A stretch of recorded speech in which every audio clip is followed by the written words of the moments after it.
Chers spéculateurs, bonjour et bienvenue dans cette vidéo hebdo du samedi. Cette semaine, je vais faire le point sur le XRP, le scénario mensuel qui est de mon point de vue l'un des plus... C'est le plus beau trade pour moi sur les grosses market cap de la sphère crypto.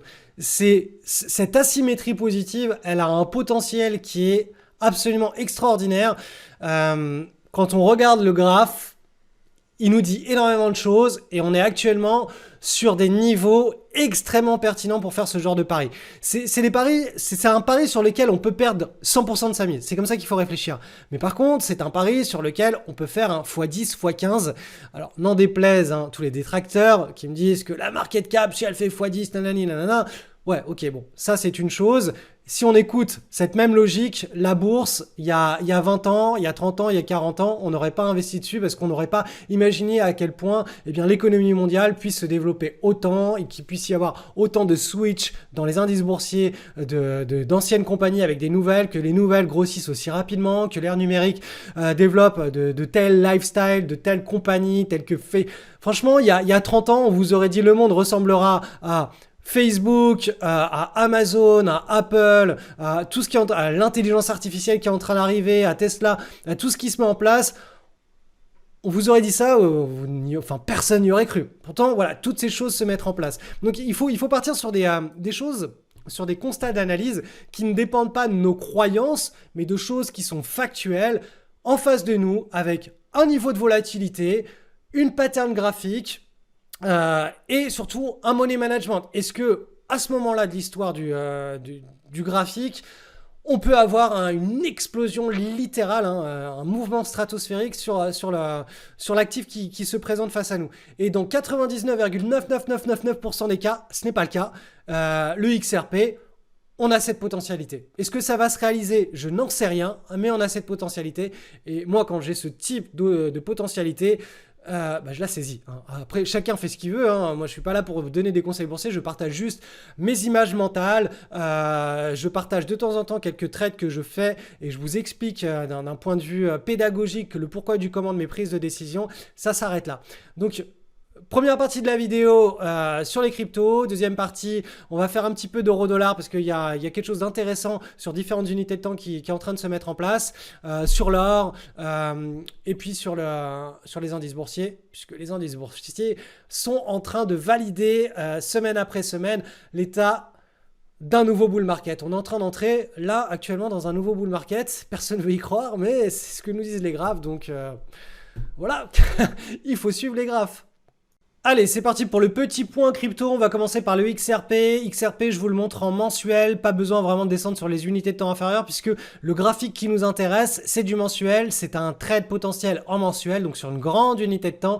Donc, faut pas s'attendre à ce que, boum, on prenne la position et que ça décolle en 3 jours jusqu'au ciel et qu'on sorte. Non, c'est ça va pouvoir arriver dans le séquençage qui se met en place au cours on va dire, des 18 prochains mois. Il va probablement y avoir des semaines où ça va exploser à la hausse, mais l'idée c'est de se positionner très tôt, très en avance de tout le monde et de bien voir le séquençage qui a de la potentialité. Là, on a un gros potentiel. Je vous ai déjà fait la vidéo. Je vais donc juste faire le suivi. Donc, je vous rappelle, en mensuel, au mois de mars, on a eu le break ici.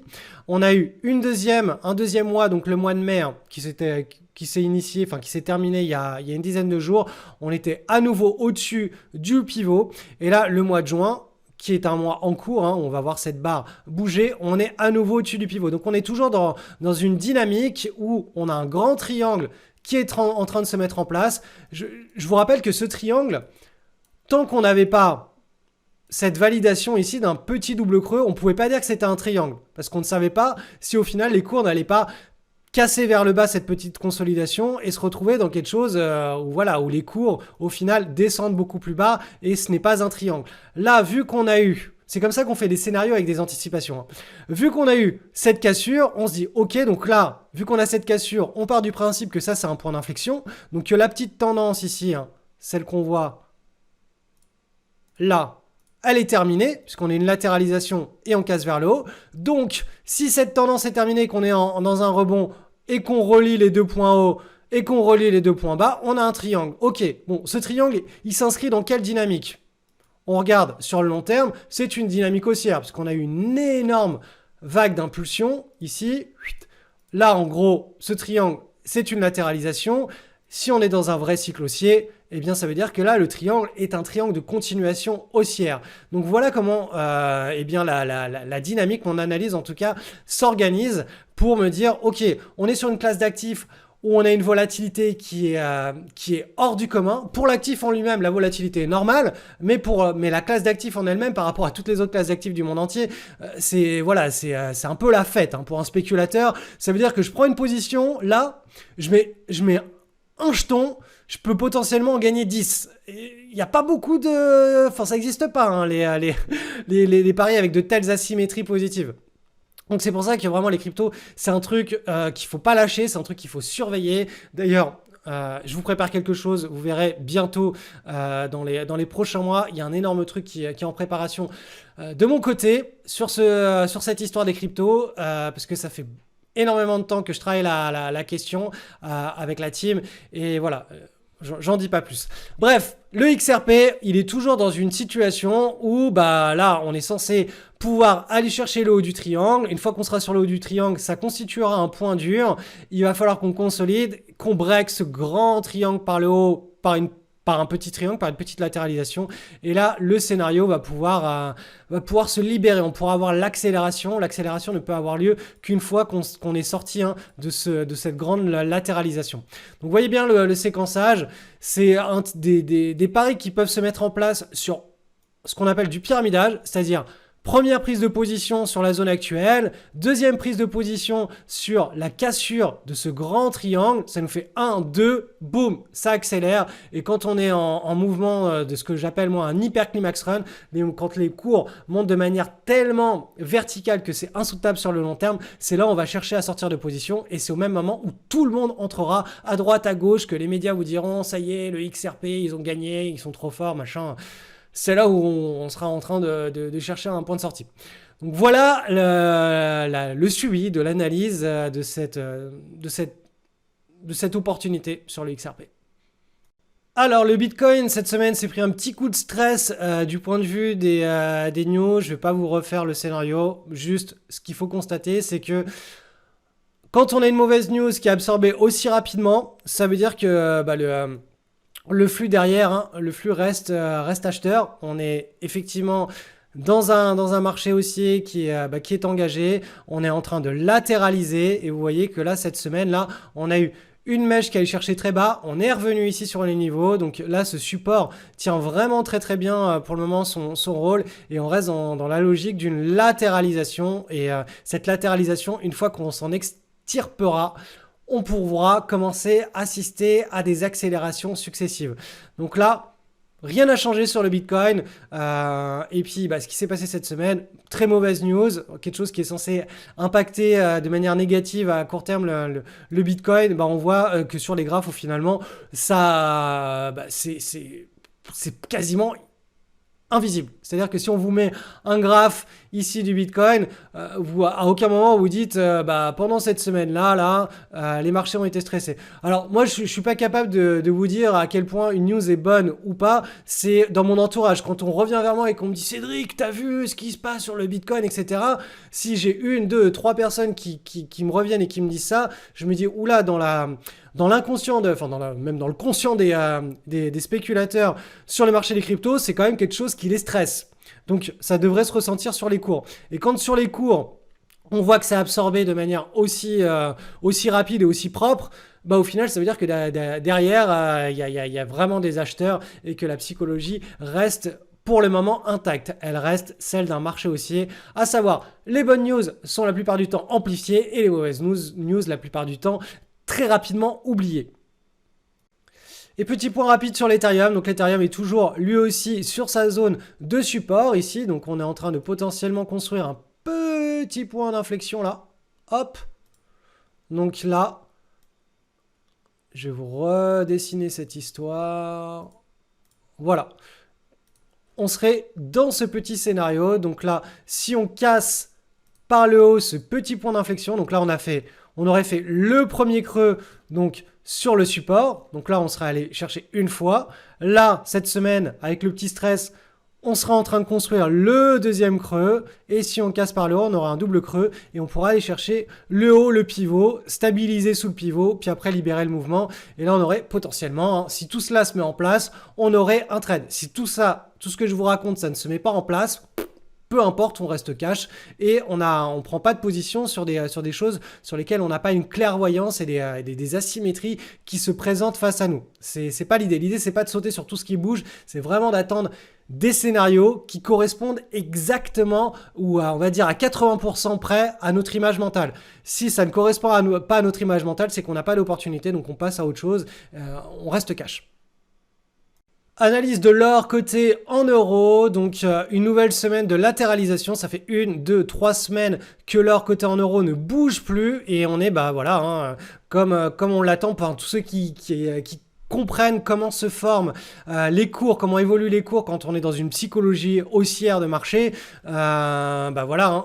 hop, quand on voit ça, on sait très bien qu'on est dans une latéralisation et que la volatilité est censée diminuer avant qu'on ait un breakout et que là, on ait une accélération du momentum avec des marges d'escalier qui sont de plus en plus courtes. Donc là, pour le moment, le scénario, ce scénario-là que j'aimerais bien voir, ce beau mouvement parabolique qui pourrait se mettre en place au cours des prochains trimestres, là pour le moment, semaine après semaine, on reste dans la logique. Donc là, on a une diminution de la volatilité, on est dans une petite construction de marge d'escalier, une tasse avec potentiellement une anse derrière, et si on le break vers le haut pendant l'été, on aura une accélération du momentum et le cycle pourra accélérer de plus en plus fort. Donc l'or coté en euros, toujours, de mon point de vue, moi, c'est toujours la classe d'actifs, l'actif le plus pertinent pour un spéculateur parce que on a une clarté de la psychologie des foules qui est limpide. On voit clairement ce qui est en train de se passer.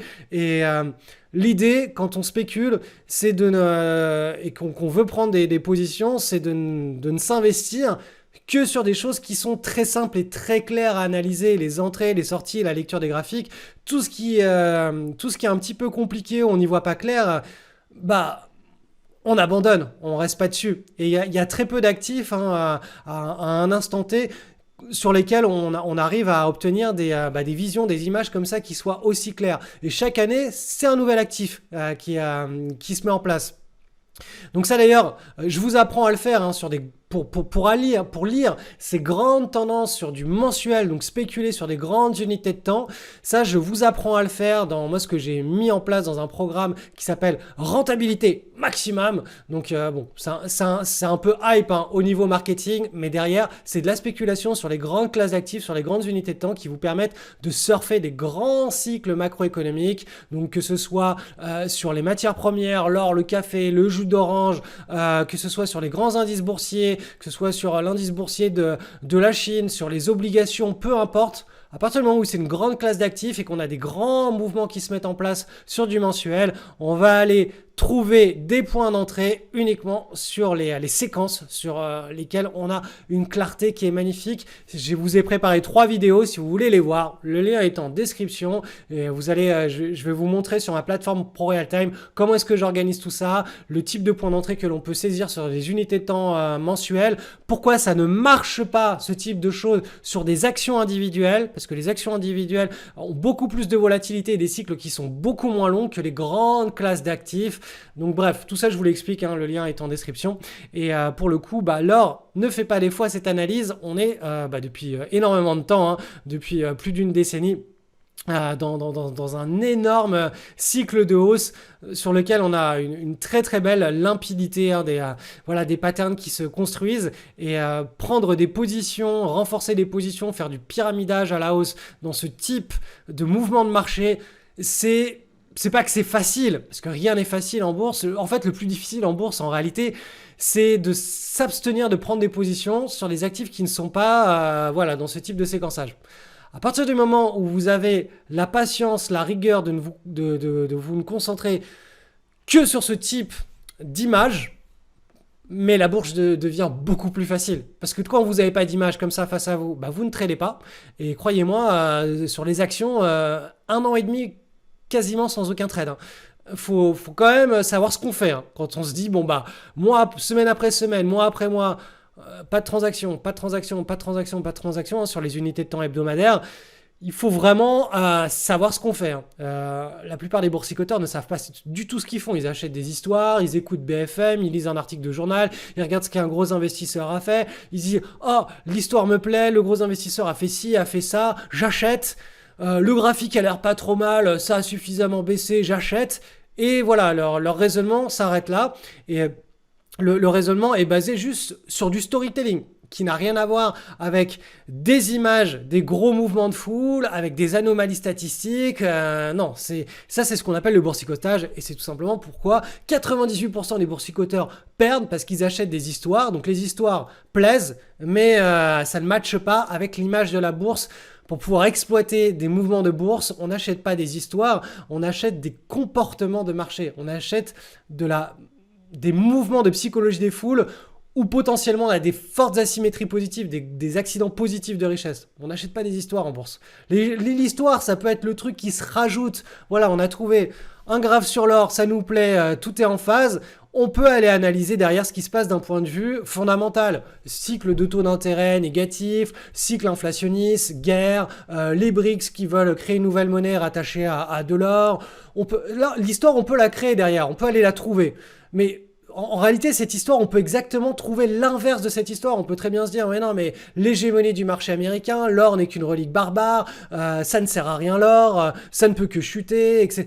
On peut s'inventer n'importe quel type d'histoire, il suffit juste de concentrer son attention sur une histoire positive ou négative. Donc c'est pour ça que les histoires, en réalité, de mon point de vue, ça n'a pas vraiment de sens. Ce qui compte, ça reste les graphes, et derrière, après, on peut aller chercher des informations complémentaires pour se créer une histoire et se sentir un petit peu plus à l'aise avec le graphe. Allez, petit point sur l'euro-dollar parce qu'il y a quelque chose d'intéressant qui se passe cette semaine et qui est en phase avec ce scénario long terme. Donc là, on est sur du trimestriel. Hein. Chaque barre est égale à un trimestre. Donc vous voyez, c'est vraiment une vision très très long terme. Là, ici, on est en 2008 et là, vous voyez que depuis janvier 2021, on a une grande chute. Beaucoup de volatilité puisqu'on a rebondi en 2022 jusqu'à ce niveau-là qui est un point dur extrêmement pertinent dans le sens où tous les opérateurs là, ils sont en train de se dire ok, l'euro est en train de se dévaluer depuis une décennie, voire plus d'une décennie. On a bien remonté au cours des derniers trimestres. Est-ce que je suis toujours baissier à moyen long terme sur l'euro ou en tout cas est-ce que les structures macroéconomiques font que les forces sont baissières sur l'euro ou pas? Et donc l'analyse technique nous montre que oui, on a un grand flux baissier sur le moyen long terme. On a eu certes un rebond qui était très fort avec beaucoup de volatilité, mais on arrive sur un point dur. Donc ce point dur, pour rappel, à l'époque, c'était un support qui a été cassé ici et qui devient résistance. Hein. On le voit ici en trimestriel, on a ce beau triangle là et la droite oblique là, eh bien les cours viennent chercher ce niveau là. Donc là, depuis 2 trimestres, on est en train de tutoyer ces niveaux-là. Donc l'idée, c'est de passer sur les unités de temps inférieures et d'aller et effectivement regarder si un point d'inflexion, un point de retournement est en train de se former. Donc là, je vais directement passer sur de l'hebdomadaire. Et moi, mon point de vue, c'est que là, on a potentiellement ce qu'on appelle un wedge. Donc c'est une figure en biseau, enfin c'est une structure de retournement qui serait en construction. Alors certains appelleront peut-être ça une épaule tête, et là on sera en train d'effectuer la deuxième épaule. Peu importe en réalité la forme que ça prend, si ça casse vers le sud, c'est regardez en trimestriel, hein, vous avez l'image en tête, eh bien on pourrait repartir très rapidement vers les 1, la parité, et les 0,95, 5. Donc c'est pour ça que j'observe ça de très près, et en hebdomadaire, à très court terme, là, on a un petit point d'inflexion qui est en train de se mettre en place. Donc, potentiellement, on pourrait assister à un rebond de l'euro face au dollar pendant cet été-là. Mais je vous rappelle qu'on est toujours sur une grande zone de résistance majeure et qu'on est potentiellement en train de créer une figure de retournement qui, si elle est cassée, on va dire, d'ici la fin de l'été 2023, donc on va dire pendant l'automne 2023, on pourra assister à hop là, une grosse décrue de l'euro face au dollar. Donc là, on est toujours dans la construction, dans une latéralisation sur un point très très dur. Je vous rappelle que cette latéralisation, quand elle sera terminée, si on casse par le haut, ce qui est moins probable, on pourrait aller chercher un petit peu plus loin, hein, on pourrait aller chercher une autre zone de résistance, mais c'est vraiment pas le scénario le plus probable, parce qu'on l'a vu en trimestriel, on est sur un point très très dur. Et là, voilà, même si pendant les 2 mois qui viennent, les 2-3 mois, on a un rebond, parce que là on le voit bien, on est en train de faire une petite structure de retournement qu'on peut aller voir d'ailleurs en journalier. En journalier, hop, on a potentiellement un petit point d'inflexion qui est en train de se former. Et si on casse vers le haut, eh bien, on aura ce que je vous ai montré juste là en hebdomadaire, ce joli wedge là, la continuation de cette ligne bleue qui pourrait se mettre en place. Mais c'est pas parce qu'on rebondit pendant l'été qu'il faut abandonner la vision long terme. C'est pour ça que c'est très important de toujours avoir un schéma à long terme, de partir sur des grandes unités de temps et de savoir où on se situe dans les zones de polarité, si on est dans un bull market, un marché baissier, si on est dans un grand range. Et là, vous le voyez, pour le coup, pour l'euro-dollar, hein, la vision trimestrielle nous dit très très rapidement qu'on est sur une zone de point dur et que bah là... si en zoomant sur les unités de temps inférieures, on a une structure de retournement, derrière, ça peut aller très très vite vers le sud. Analyse du SP500 avec une nouvelle semaine de hausse. Donc vous voyez, ça fait 1, 2, 3, 4 semaines qu'on est sur une zone de breakout où on change, je vous le rappelle, de régime. Hein. Jusqu'à présent, depuis ce point culminant là on va dire décembre 2021, à partir de 2022, on est rentré dans certains le qualifient de bear market, de marché baissier parce qu'on est passé au-delà de moins 20% de baisse. Moi, je le qualifierais davantage de range market. Pourquoi ? Parce que tout simplement, on est toujours dans un grand cycle haussier, on dessine une marche d'escalier et eh bien, ce range market, ça fait 4 semaines qu'on s'en extrait, donc on est en train de rentrer dans un nouveau régime haussier. On est en train de reprendre la tendance que vous allez voir sur l'unité de temps supérieure en mensuel. Vous voyez que là, ce grand bull market initié depuis la crise des subprimes, eh bien, on est en train de se relancer dedans puisque le mois d'avril, on a clôturé au-dessus de cette boîte, hein, la boîte de consolidation. Le mois de mai, on a clôturé à nouveau au-dessus, donc on a confirmé le signal. Et là, le mois de juin, cette barre-là va évoluer à la hausse, à la baisse pendant tout le mois de juin. Et bien là, on est dans le trend. Donc bien entendu, hein, pour que ce vrai bull market se mette en place, il va falloir qu'on casse les plus hauts historiques et qu'on continue avec une volatilité en diminution. Je vous rappelle que les marchés haussiers sont qualifiés par, vous voyez, toutes ces phases-là ascendantes. Elles sont qualifiées par une volatilité qui est relativement basse, qui diminue. Ça veut dire qu'on a des successions chaque mois, et bien limite, on n'a que des mois de hausse ou des petits mois stagnants, mais il y a très très peu de volatilité pendant toutes ces phases d'ascension. On marche, on escalade doucement.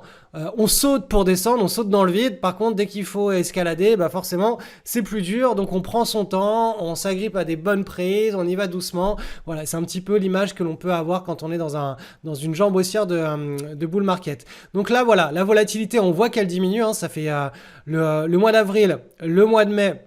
On est sur des mois de hausse qui sont très faibles. Le mois de juin, il est à nouveau, on n'a pas une explosion, on n'a pas des barres haussières exceptionnelles. Donc voilà, ce changement de régime, de psychologie des foules, là, on le voit bien à travers les graphes. C'est ça le plus important, c'est que quoi qu'en disent les médias, etc. Croyez-moi, si on rentre dans un vrai bull market, ce qui va se passer, c'est que quand on sera là, si on y arrive, donc on va dire courant 2024, peut-être 2025, tous les médias nous parleront que d'une chose, à quel point tout va bien. Et là actuellement, les médias nous parlent que d'une chose, c'est à quel point tout va mal. On peut pas être en phase avec les médias systématiquement parce qu'ils relatent les dernières expériences, les derniers ressentis de la sphère humaine et c'est comme ça qu'ils s'expriment sur leurs médias. Si là les médias ne font que parler de choses qui vont mal alors que tout le monde se dit non, moi je comprends pas, moi je me sens bien, tout va bien, l'économie va bien, les marchés vont bien, les médias vont être décrédibilisés. Donc tout simplement voilà, c'est la logique, les médias parlent des sentiments qui sont liés aux activités récentes. Donc là les activités récentes c'est de la volatilité à marché baissier, donc là les médias restent toujours stressés et négatifs et c'est une fois que toute cette négativité elle aura été supprimé, effacé par un nouveau cycle haussier, que les médias redeviendront extrêmement positifs. Et c'est là où potentiellement on rentrera dans une nouvelle marche d'escalier. Je vous rappelle que ces marches d'escalier en trimestriel, on les voit bien, hop, ce sont simplement des zones de pause comme ça qui durent quelques trimestres, donc une année et demie, mais au sein d'un grand cycle haussier. Là, en trimestriel, la vision long terme, c'est celle du scénario numéro 1, à savoir on continue ce grand bull market de l'ère numérique qui a débuté après la crise des subprimes. On prend appui sur ce support dynamique tel qu'on l'a fait là pendant la crise Covid. Là, l'année dernière, pendant la crise des taux d'intérêt, de l'inflation, guerre Russie-Ukraine, etc. Donc là, ça a été un stress. On a pris appui et on est censé être toujours dans cette grande dynamique tant que ce support dynamique tient en trimestriel. Donc le scénario numéro 1. Si le support dynamique venait à casser, eh bien là, on se retrouverait davantage dans un scénario numéro 2, à savoir bas, haut, exactement comme ce qu'on a vécu. Là, vous le voyez, entre 2000 et 2008, c'est-à-dire un énorme range market entre marché haussier, marché baissier, marché haussier, marché baissier. Donc là, on n'est pas du tout encore dans ce scénario, mais on pourrait bien entendu, on pourrait y entrer. Pour le moment, on reste dans le scénario numéro 1, à savoir la continuation de ce long bull market. Et vous l'avez vu, ce qui est très très bon d'observer, c'est que en hebdomadaire, depuis 4 semaines, on est en train de relancer une nouvelle dynamique. Donc, chers amis spéculateurs, tous ceux qui prennent des positions directionnelles et qui étaient au chômage technique depuis, cette période-là, on a passé littéralement tout ce temps-là sans rien faire, les affaires reprennent. C'est maintenant qu'il faut redevenir actif sur les marchés. C'est maintenant qu'il va y avoir des belles choses à faire et très probablement pendant plusieurs trimestres. Chaque samedi, l'idée, c'est de vous faire un point sur les marchés financiers où je vous donne un sentiment, mais je vous donne pas les points d'entrée, les points de sortie sur les grandes classes d'actifs où ça arrive, mais de manière assez rare. Je vous ai préparé une série de 3 vidéos, le lien est en description, vous allez tomber sur cette page et là vous allez comprendre comment est-ce qu'il est possible de surfer sur les grandes tendances des grandes classes d'actifs grâce à l'unité de temps mensuelle et pas aller se fourvoyer dans des petites transactions, faire des allers-retours dans tous les sens sur des unités de temps comme le journalier et pire l'intraday ou voire même l'hebdomadaire. Là, l'idée ça va être de prendre des très très grandes tendances, de faire quelques opérations dans l'année et juste de surfer, de se poser, de poser ses fesses et de surfer les grandes tendances. Donc tout ça, je vais vous l'expliquer au travers de ces 3 vidéos. Je vais vous montrer comment est-ce que j'organise ça avec les graphes, le type d'opportunités que je recherche. Le lien est en description et ça, c'est à la base, ça c'est un programme. Donc là, vous avez déjà 3 vidéos qui vous expliquent énormément de choses, mais pour ceux qui veulent aller encore plus loin, je réouvre le programme. Donc vous pouvez venir vous former à mes côtés sur ce type d'approche de la spéculation de la bourse au cours de cette semaine. Sur cette page, vous pourrez vous inscrire. J'ouvre les places pendant quelques jours. En gros, vous verrez, tout est renseigné sur la page. Donc, et puis pour les autres, tout simplement, allez regarder ces 3 vidéos, vous allez apprendre des choses. Voilà, c'est pas des vidéos qui sont extrêmement longues, 3 minutes, 5 minutes, et l'autre est un peu plus longue, 34 minutes. Parce que là, je vais vous apprendre clairement comment mettre en place tout ça sur votre plateforme ProRealTime, votre plateforme d'analyse graphique.